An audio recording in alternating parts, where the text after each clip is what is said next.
Hello friends, welcome to another video. Today's review is Days of Blood and Starlight by Lanny Taylor. This is the sequel to Daughter of Smoke and Bone. I forgot the title of the other one already. Daughter of Smoke and Bone. It's quite thick. I got it from my library like I did the first one, Daughter of Smoke and Bone. It was earlier this month that I read that. I'll put the link below for the first one so you can read it. There will be spoilers for the first book in this review. It can't be helped. It's a sequel. I will read the blurb for you. Art student and monster apprentice Karu finally has the answers she has always sought. She knows who she is and what she is. But with this knowledge comes another truth she would give anything to undo. She loved the enemy and he betrayed her, and a world suffered for it. In this stunning sequel to highly acclaimed Daughter of Smoke and Bone, Karu must decide how far she'll go to avenge her people.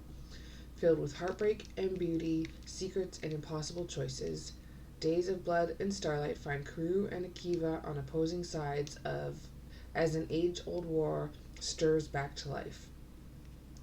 While Karu and her allies build a monstrous army in a land of dust and starlight, Akiva wages a different sort of battle, a battle for redemption, for hope.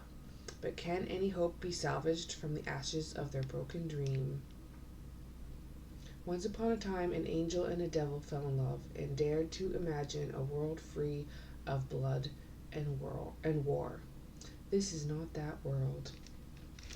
It comes with a map in the beginning of Eretz, which is the angel chimera plant world, which is kind of nice. A basic map anyway. It doesn't have like all the places that get totally mentioned in the book, but like most of them, the majority, and it's got all the main parts. So I like books with maps. Maps are wonderful. All the main characters: Karu, Akiva, obviously. Karu's ex Kaz plays a minor role at the beginning of this. Not much, but he's mentioned. Karu's best friend Susanna and her boyfriend Mick, and then her chimera friends Brimstone and Issa. We meet a new one, Ziri. He's the same kind of chimera as Karu was before. I'll explain that. Okay, so Karu, if you haven't read the first book, this is spoilers.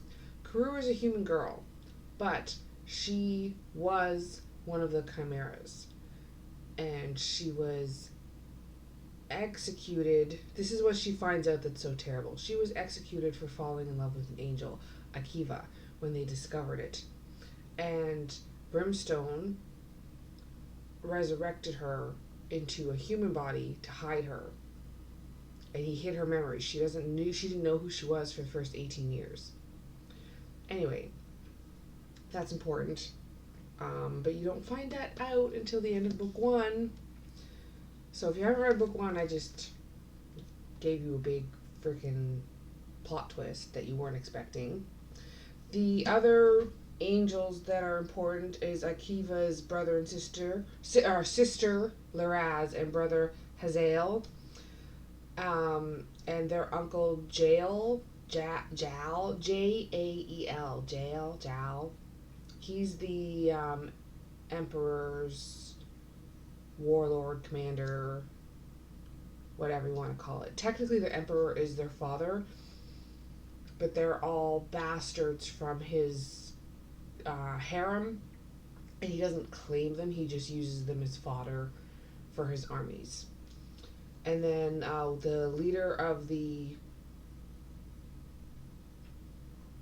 Chimera Rebellion, his name is Thiago. He's also known as the White Wolf. He's the one who is responsible for beheading Karu. So they have one of those love hate relationship. Well, I wouldn't call it love hate. They have to work together, but they hate each other. There is there's interesting things to that. I said in the first review how much I loved her descriptions, and that's still true for this. Amazing, amazing descriptions. You can feel like you're immersed in the world. Excellent plot twists in this one. It's all right near, well, I shouldn't say they're all right near the end. Most of them are right near the end, and I was not expecting it. I literally was reading and I was like, I whispered, like, what the fuck? I was so shocked. I was like, did I. Some of it I was kind of expecting, but then little bits of it I was like, that threw me off. Not expecting. I absolutely loved it. They they were interesting and different. Someone might have read something similar to that somewhere else. I have not. It threw me off, that's for sure. You can see how the characters grow and develop, how Karu and Akiva grow and change and try and be better. They don't spend a lot of time together in this one. They're each doing their own thing. Akiva is trying to redeem himself in Karu's eyes. Karu is just trying to do what she thinks is right. And some of her friends, like Isa, who's trying to convince her to forgive Karu and accept the fact that she does love him, and that's okay, even if they never get together. This book also introduces a new love interest for Karu, who is Ziri, who is the same type of chimera that Karu was before. Did I mention? I mentioned that earlier. He he's had a crush on her since he was a little boy. I don't know what's gonna happen. It's because I like him and I like Karu, and well, I shouldn't. Well, of course I like Karu, and I like Akiva. Both of them for her. So I don't know what's gonna happen if she goes back with Akiva because it's sort of like a Romeo Juliet thing going on, or if she ends up with Ziri because her and Akiva have reached their goal, but they realize they grew apart. I don't know. I guess I'll find out in the third book. I'm unsure how that's going to turn out. Definitely interesting. Now, it's not a major plot point in the book, the love story part. It's really about the war and the battle.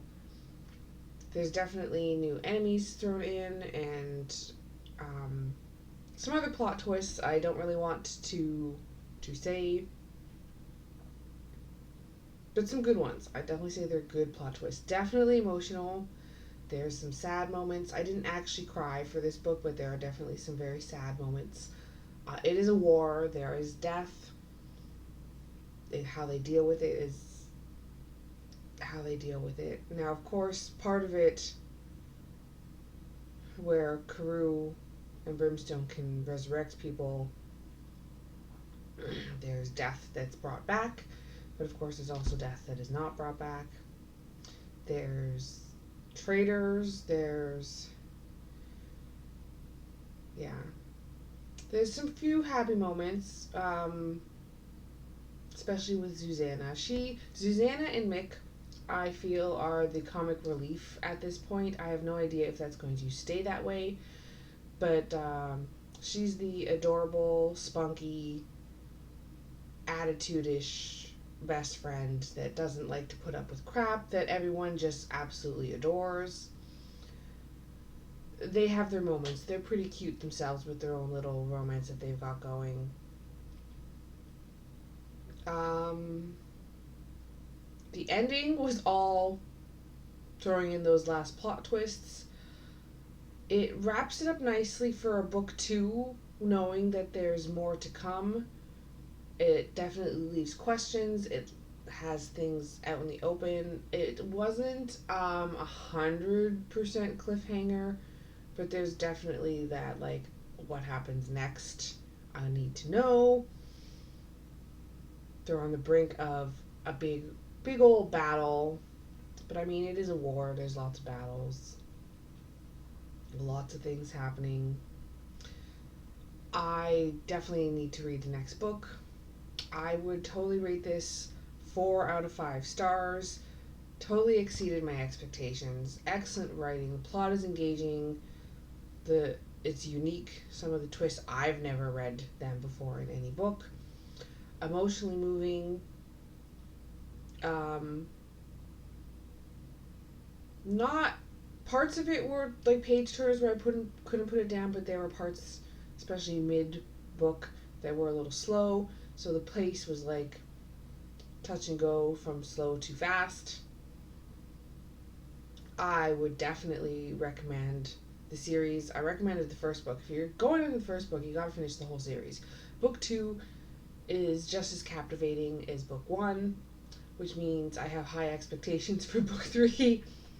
I may or may not reread the list. I'm going to say these books are going to go on my list if I would like to reread, but I probably won't have time to. But anyway, Days of Blood and Starlight by Lanny Taylor. Excellent, excellent. Love, love, love.